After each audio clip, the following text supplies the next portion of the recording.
Kottayam Erumeli Plachery forest ഓഫീസിൽ കഞ്ചാവ് വളർത്തിയ സംഭവത്തിൽ പുതിയ വഴിത്തിരിവ്. ഫോറസ്റ്റ് ഓഫീസിൽ കഞ്ചാവ് ഉണ്ടായിരുന്നുവെന്ന് ഡെപ്യൂട്ടി റേഞ്ച് ഓഫീസർ സമ്മതിക്കുന്ന ഓഡിയോ ക്ലിപ്പ് പുറത്തു വന്നിട്ടുണ്ട്. അതിനിടെ വനം വിജിലൻസ് ഉദ്യോഗസ്ഥർ റേഞ്ച് ഓഫീസർ BR ജയനെ മൊഴി രേഖപ്പെടുത്തി. നേരത്തെ ജയനെ വനിതാ ജീവനക്കാരുടെ തൊഴിൽ പീഡന പരാതിയിൽ സ്ഥലം മാറ്റിയിരുന്നു. ഇതിന്റെ പ്രതികാര നടപടിയായി സ്ഥലം മാറ്റപ്പെട്ട ശേഷം പഴയ തീയതി വെച്ച് റിപ്പോർട്ട് നൽകിയതാണെന്ന ആരോപണമാണ് ഒരു വിഭാഗം ഉന്നയിക്കുന്നത്.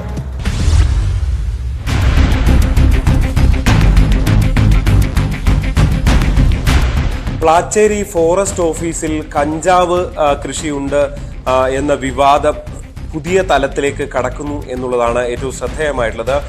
എരുമേലി റേഞ്ച് ഓഫീസർ, അതായത് സ്ഥലം മാറ്റിയ എരുമേലി റേഞ്ച് ഓഫീസറും ഒപ്പം തന്നെ ഈ പ്ലാച്ചേരി ഓഫീസിന്റെ ചുമതലയുള്ള ഡെപ്യൂട്ടി റേഞ്ച് ഓഫീസറും തമ്മിലുള്ള ഫോൺ സംഭാഷണമാണ് ഇതിൽ പുറത്തു വന്നത്. ഇന്നലെയൊക്കെ പുറത്തു വന്ന വാർത്ത പ്രകാരം ഇത്രയധികം ഏതാണ്ട് 39 ജീവനക്കാരുള്ള ഒരു ഓഫീസിൽ ഇങ്ങനെ കഞ്ചാവ് കൃഷി ഉണ്ടെങ്കിൽ എല്ലാവരും കാണില്ലേ? അതുകൊണ്ട് തന്നെ ഈ ജയൻ, അതായത് എരുമേലി റേഞ്ച് ഓഫീസർ തനിക്കെതിരെ പരാതി നൽകിയവരെ കുടുക്കാൻ വേണ്ടി നടത്തിയ നീക്കമാണ് ഇതെന്നായിരുന്നു ഇന്നലെയൊക്കെ പുറത്തു വന്ന വിവരം. ഉന്നത ഉദ്യോഗസ്ഥർ തന്നെ അത്തരം വിവരമായിരുന്നു പങ്കുവച്ചിരുന്നത്. ഇതിനെല്ലാം പിന്നാലെയാണ് ജയനും ഈ ഡെപ്യൂട്ടി റേഞ്ച് ഓഫീസറും തമ്മിലുള്ള സംഭാഷണം പുറത്തു വന്നത്. ഇതിൽ ഡെപ്യൂട്ടി റേഞ്ച് ഓഫീസർ കൃത്യമായി സ്ഥിരീകരിക്കുകയാണ് അവിടെ ഇങ്ങനെ കണ്ടു എന്നും അത് ഉടൻ തന്നെ പിഴുതു കളഞ്ഞുവെന്നും.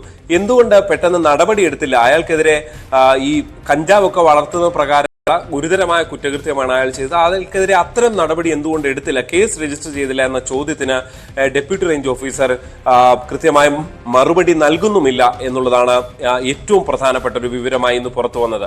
നിങ്ങൾ മാത്രം ആൻസറബിൾ ആയിട്ട് മാറുന്ന ഒരു കേസ് ഇത് അറിയാമല്ലോ. NDPS ആക്ട് പ്രകാരം നിങ്ങൾക്ക് അതിന് അധികാരമുള്ള ഒരാളാണ്. നിങ്ങളിത് കണ്ടില്ലെന്ന് പറഞ്ഞു കഴിഞ്ഞാൽ അവനെ സാർ ഇങ്ങനെ ഒരു സംഭവം ഉണ്ടായി, ഞാൻ അവനെ പറഞ്ഞു വിട്ടിട്ടാണ് വിളിക്കുന്നതെന്നായിരുന്നു നിങ്ങൾ ചെയ്യേണ്ടിയിരുന്നത്. എന്തായാലും ഞാൻ അവനെ ഇപ്പൊ പറഞ്ഞു വിട്ടു, അവന്റെ സ്റ്റേറ്റ്മെന്റ് ഒക്കെ സ്റ്റേറ്റ്മെന്റ് എടുത്തപ്പോൾ നിങ്ങൾക്ക് അറിയാം ഈ കാര്യം.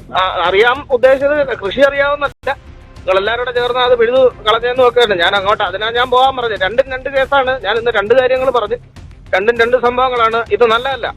നിങ്ങളുടെ സ്റ്റേഷൻ നല്ല നിലയിലല്ല പോയിക്കൊണ്ടിരിക്കുന്നത്. എന്തായാലും ഈ സംഭവം കഞ്ചാവ് കൃഷി അവിടെ ഉണ്ടായിരുന്നു എന്ന് സ്ഥിരീകരിക്കുന്ന വിവരമാണ് ഇന്നിപ്പോൾ പുറത്തു വന്നിരിക്കുന്നത്. എന്തായാലും ഈ റേഞ്ച് ഓഫീസറായ ജയനെ മലപ്പുറത്തേക്ക് ട്രാൻസ്ഫർ ചെയ്തിരുന്നു. അതിന് പിന്നാലെ ഇന്ന് വനംവകുപ്പ് വിജിലൻസിന്റെ ഭാഗത്ത് നിന്ന് ജയനെ വിളിച്ചു വരുത്തി മൊഴിയെടുക്കുകയും ചെയ്തിരുന്നു. കോട്ടയത്ത് വെച്ചാണ് മൊഴിയെടുത്തത്. എന്തായാലും തന്റെ ഉന്നത ഉദ്യോഗസ്ഥരിൽ തനിക്ക് പൂർണ്ണമായ വിശ്വാസമുണ്ട്, തനിക്കെതിരെ യാതൊരു ഗൂഢാലോചനയും നടക്കുന്നില്ല എന്നാണ് ജയൻ മാധ്യമങ്ങളോട് വ്യക്തമാക്കിയത്. നിയമപരമായ നടപടികളായിട്ട് പൂർണ്ണമായിട്ട് സഹകരിക്കും. തീർച്ചയായിട്ടും. ഇല്ല, ഇതിൽ എന്തെങ്കിലും സാറിനെതിരെ ഒരു നീക്കങ്ങൾ നടക്കുന്നുണ്ടോ? ഉദ്യോഗസ്ഥ തലത്തിൽ എന്തെങ്കിലും തരത്തിലുള്ള നീക്കങ്ങൾ ഉണ്ടെന്നോ?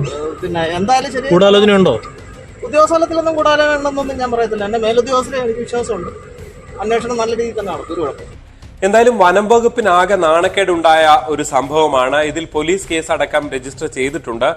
ഇതിൽ കുറ്റക്കാർക്കെതിരെ തുടർ നടപടികൾ കൂടുതൽ കാര്യക്ഷമമായി, പ്രത്യേകിച്ച് ക്രിമിനൽ വകുപ്പ് പ്രകാരമുള്ള നടപടികളും ഉണ്ടാകേണ്ടതുണ്ട്. വകുപ്പ് തല അന്വേഷണവും തുടരുകയാണ്. വൈകാതെ ഇത് സംബന്ധിച്ചുള്ള ഒരു അന്തിമമായ വ്യക്തത വരുമെന്നാണ് പ്രതീക്ഷിക്കുന്നത്. ശ്രീജിത്ത്, News 18.